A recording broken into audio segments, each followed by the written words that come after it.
Welcome to this video. तो आज हम स्टडी करने जा रहे हैं क्लास 7 हिस्ट्री का चैप्टर सेकंड। तो इससे पहले हमने क्लास 6 हिस्ट्री कवर की थी और हम क्लास 7 का भी फर्स्ट चैप्टर कर चुके हैं। तो अगर आप दोनों की प्लेलिस्ट चाहिए तो वो आपको ऊपर आई बटन पे मिल जाएंगी। क्लास 7 हिस्ट्री की भी आप एक बार प्लेलिस्ट पे चले जाइए। अगर आपने ये वीडियो सर्च करके निकाली है तो उस प्लेलिस्ट पे जाने के बाद आप फर्स्ट वीडियो से लेकर अंत तक की वीडियोस बिना अपने फ़ोन को दोबारा टच किए सुन सकते हैं। तो ठीक है, तो चलते हैं हम। हमारा चैप्टर का नाम है न्यू किंग्स एंड किंगडम्स। तो इस समय में जो मेडिवल इंडिया में नई किंग्स और नई किंगडम्स आई थी उनके बारे में हम डिस्कस करेंगे इस चैप्टर में। तो चलिए शुरू करते हैं हम हमारा इस चैप्टर को। ये थोड़ा सा टेक्निकल गुरुजी की तरह हो जाता है ना। चलिए शुरू करते हैं, चलो करते हैं हम शुरू। The emergence of new dynasties. By the 7th century, there were big landlords or warrior chiefs and different regions of the subcontinent. तो इस समय पे जो थे काफ़ी राजा आ गए थे, बड़े बड़े लैंडलॉर्ड्स आ गए थे, राजा नहीं कह सकते हमें, और काफ़ी नई वॉरियर चीफ्स जो हैं वो निकल के सामने आ गए थे।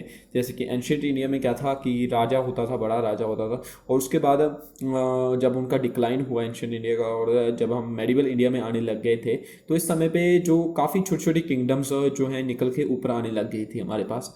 जैसे कि किसी भी एम्पायर का, बड़े एम्पायर का जब डिसइंटीग्रेट होता है, वो एम्पायर टूटता है, तो वो पहले छोटी छोटी जो उसमें किंगडम्स होती हैं वो अपनी इंडिपेंडेंस डिक्लेयर करने लग जाती हैं। वहाँ पर कोई नया राजा आ जाता है जो, या फिर उसी राजा का वो कोई सिपाही सिपाही का नहीं, मान लीजिए कोई मुख्यमंत्री होता है जो उस स्टेट में उसने एम्प्लॉय किया हुआ होता है, और वो वहाँ पर इंडिपेंडेंस डिक्लेयर कर देता है कि अब तो मैं ही राजा हूँ, मैं तुम्हारी बात नहीं मानूंगा।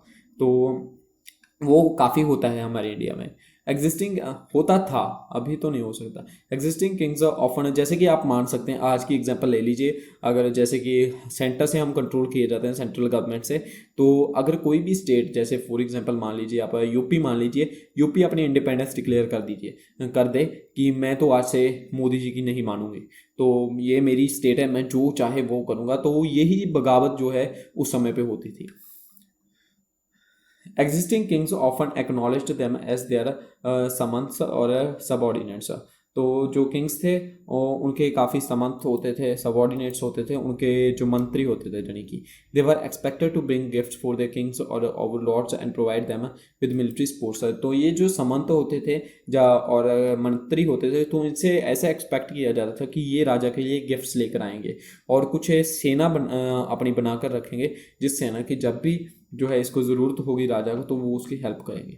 सम सच किंगडम्स वर दोज ऑफ राष्ट्रकूट्स। तो ऐसी किंगडम्स की एग्जांपल्स हैं राष्ट्रकूट्स, चालुक्यास, गुजराज, प्रतिहारास एक्सेट्रा। तो ये किंगडम्स थी जो साउथ इंडिया में थी, ये ज़्यादातर ये किंगडम्स, इनके बारे में आगे हम डिस्कस करेंगे। चलते हैं। Administration in the kingdoms. The kings at apex adopted bigger titles like maharaja adhiraj. तो ये कुछ टाइटल हैं, जैसे कि महाराजा अधिराज का एक टाइटल है जो राजा लगाता था अपने नाम के सामने। जैसे राजा को बोला जाता था महाराजा अधिराज आ रहे हैं, ये सभी चीज़ें ठीक है। तो ऐसे वो ऐसे साउंडिंग बड़े बड़े टाइटल्स इस समय पे जो अडॉप्ट करते थे। The kings shared power with their samants and with the association of peasants, traders and brahmanas। तो वो इन सभी लोगों की हेल्प लेते थे जो एडमिनिस्ट्रेशन को चलाने में, और इनसे सुझाव वगैरह भी लेते रहते थे। और समंत्स के पास तो काफ़ी पावर्स थी, जैसे कि ब्राह्मण्स का भी बहुत चीज़ें मानी जाती थी। पीसेंट्स और ट्रेडर्स को आमतौर पर इग्नोर ही किया जाता था। ये तो आपको पता है, शुरू से लेकर अब तक इग्नोर ही करते आ रहे हैं हम। जबकि पीसेंट्स का उनका ही उगाया हुआ, यानी कि किसानों का उगाया हुआ ही हम खाते हैं, लेकिन उन्हें शुरू से लेकर अंत तक सिर्फ और सिर्फ टॉर्चर ही करते रहे हैं। Resources were obtained from the producers who were persuaded to surrender part of what they produced. तो जो भी किसान उगाता था, जैसे कि उसका कुछ हिस्सा लेकर ही सरकार चलाई जाती थी, और आज भी किसानों के ऊपर से ही हमारी सरकार चल रही है, लेकिन फिर भी उनकी ओर हमारा कोई ध्यान नहीं होता कभी भी। These resources were used to finance the king's establishment and construct temples and forts। तो जो पैसा इकट्ठा होता था, जैसे फॉर एग्जांपल अगर किसान ने कुछ उगाया तो उसको हिस्सा जो लेकर जो पैसा इकट्ठा होता था, तो उस पैसे से जो है फोर्ट्स बनाए जाते थे, यानी कि गढ़, बड़े बड़े किले बनाए जाते थे और टेम्पल्स बनाए जाते थे, मंदिर बनाए जाते थे। ठीक है। Functionaries for collecting revenue were recruited from influential families. तो जो ये काम करते थे, ये टैक्सेस, एक तरह के टैक्सेस कलेक्ट करते थे उस समय पे, तो वो लोग थे, वो काफ़ी बड़ी फैमिली से जो है राजा उठा लेता था उनको। जैसे कि फॉर एग्जांपल अपने ही कुछ रिलेशंस हैं अगर राजा के, तो वहाँ से वो आदमियों को जो है अपॉइंट कर देता था कि तुमने इतना रेवेन्यू कलेक्ट करना है, इतने गांव से रेवेन्यू कलेक्ट करके मुझे देना है। रेवेन्यू का मतलब जो है कि एक टैक्स हो गया, कर हो गया। ठीक है। Prussia Prashastis and land grants. Prashastis tells us how rulers wanted to depict themselves and valiant and victorious warriors. तो हमने प्रशास्तिस के बारे में पहले भी पढ़ा है कि प्रशास्तिस जो है राजा के बारे में काफ़ी चीज़ें हमें बताती हैं। ठीक है। The Kings often rewarded brahmanas by grants of land. These were recorded on copper plates which were given to those who saved the land. तो जो ब्राह्मण्स को काफ़ी लैंड्स दी जाती थी इस समय पे। ठीक है। और जो लैंड्स वो दी जाती थी उनको एक कॉपर प्लेट पे लिख दिया जाता था कि इतनी लैंड जो है इस ब्राह्मण को दी जा रही है, और वो कॉपर प्लेट जो होती थी वो उस ब्राह्मण को ही दे दी जाती थी जिसको लैंड दी जाती थी। तो उनसे भी हमें काफ़ी कुछ पता चलता है इस समय की हिस्ट्री के बारे में। तो आगे है वॉरफेयर फॉर वेल्थ। तो जो लड़ाइयाँ काफ़ी होती थी उस समय पे, ज़्यादातर लड़ाइयाँ जो होती थी वो वेल्थ के लिए होती थी, यानी कि पैसे के लिए होती थी। For centuries Gurjara Pratiharas, Rashtrakutas and Pala dynasties fought for control over Kannauj. तो ये कनौज जो है काफ़ी स्ट्रेटेजिक प्लेस थी। इसके लिए ये जो डायनेस्टीज थी, गुर्जर जैसे हो गए, गुर्जर हो गए, प्रतिहारा, गुर्जर प्रतिहारा, राष्ट्रकूट हो गए और पाला डायनेस्टीज, ये आपस में झगड़ती रहती थी।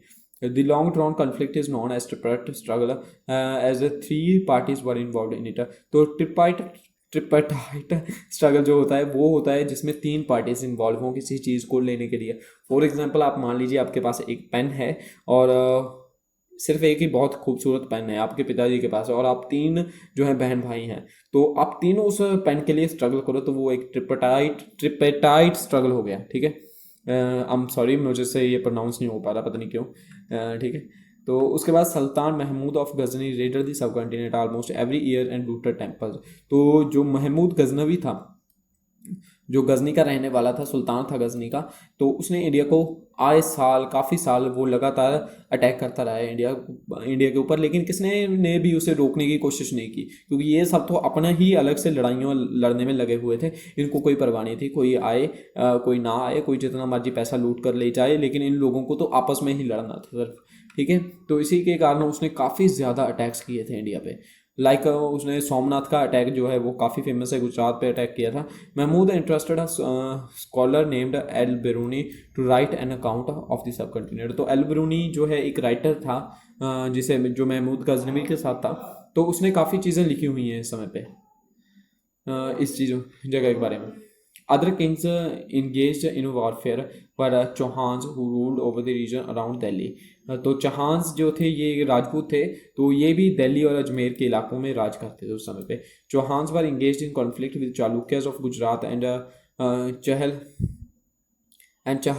चहडवालास ऑफ वेस्टर्न यूपी। तो इनके साथ ये भी कॉन्फ्लिक्ट में थे, चालुक्यस जो थे गुजरात के चालुक्यस, और ये चहडवालास जो थे वेस्टर्न यूपी के, इनके साथ चौहान्स की लगती थी।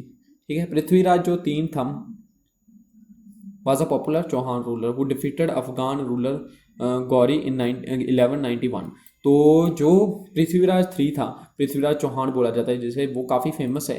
तो उसने फर्स्ट बैटल ऑफ जो हुआ था train, first battle of train में 1191 में जो है महमूद गजनवी को हरा दिया था। सॉरी मैं ज़्यादा कर रहा हूँ, गड़बड़ कर रहा हूँ, लेकिन सिंपल बात थी कि पृथ्वीराज चौहान ने फर्स्ट बैटल ऑफ त्रेन जो हुआ था 1191 में, 1191 में उसने गौरी को हरा दिया था। लेकिन फिर 1192 में गौरी ने बदला ले लिया और फिर पृथ्वीराज चौहान को हरा दिया, क्योंकि उस समय पे इतनी यूनिटी नहीं थी राजाओं के बीच। अगर यूनिटी होती भी थी तो वो कुछ अपना हिस्सा भेज देते थे, अपनी सेना का टोटली नहीं भेजते थे, क्योंकि अगर ये सभी लोग मिलकर लड़ते उस समय पे तो हो ही नहीं सकता था कि महमूद गजनवी जो है इंडिया पे अटैक कर जाता। लेकिन काफ़ी छोटी छोटी स्टेट्स थी और आपस में ही लगी रहती थी, आपस में मज़े कर रही थी लड़ने में, तो बाहर से कोई भी आए इनको फ़र्क नहीं पड़ता था।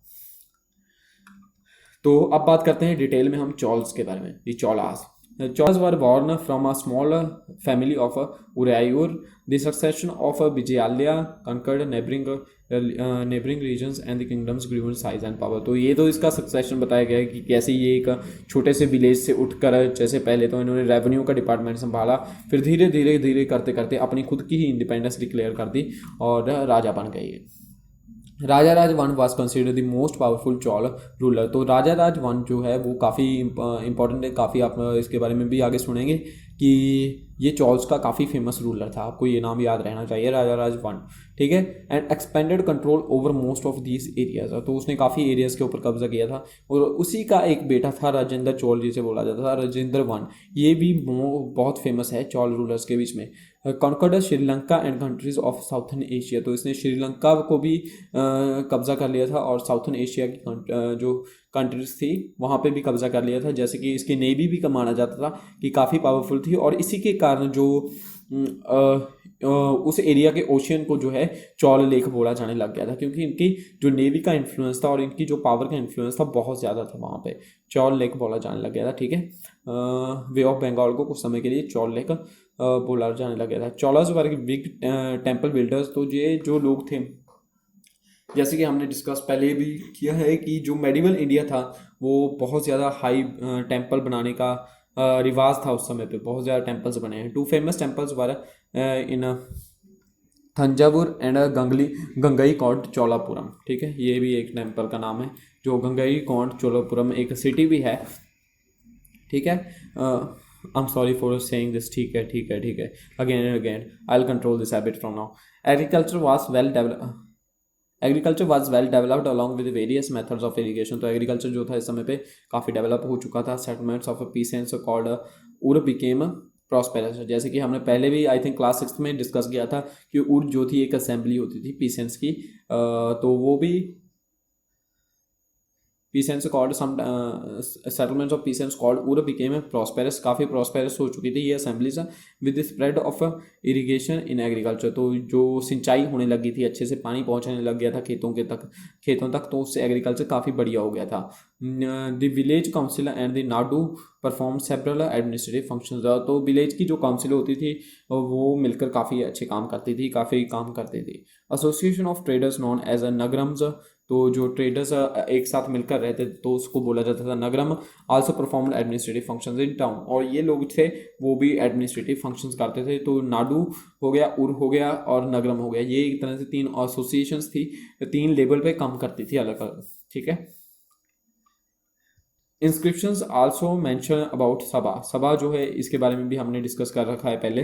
The sabha had separate committees to look after irrigation works, gardens, temples etcetera, तो इन सभी चीज़ों के बारे में ये जो है काम करती थी। तो इसी के साथ हमारा जो है चैप्टर 2 इसका कंप्लीट होता है। तो thanks for watching this video, और प्लीज़ आप इस चैनल को सब्सक्राइब कर लेना, और अगर आपको अच्छा लगे तो डेफिनेटली कर लेना। तो अगर यहाँ तक आ चुके हैं तो लाइक भी कर दो वीडियो को, और आपको कंप्लीट प्लेलिस्ट है जो आपको दिख रही होगी स्क्रीन पे, आप प्लेलिस्ट देख सकते हैं इस क्लास 7th हिस्ट्री की कंप्लीट प्लेलिस्ट, और अगर 6 की देखना चाहें या शेयर करना चाहें तो वो भी आपको मिल जाएगी। इसके साथ thanks for watching this video.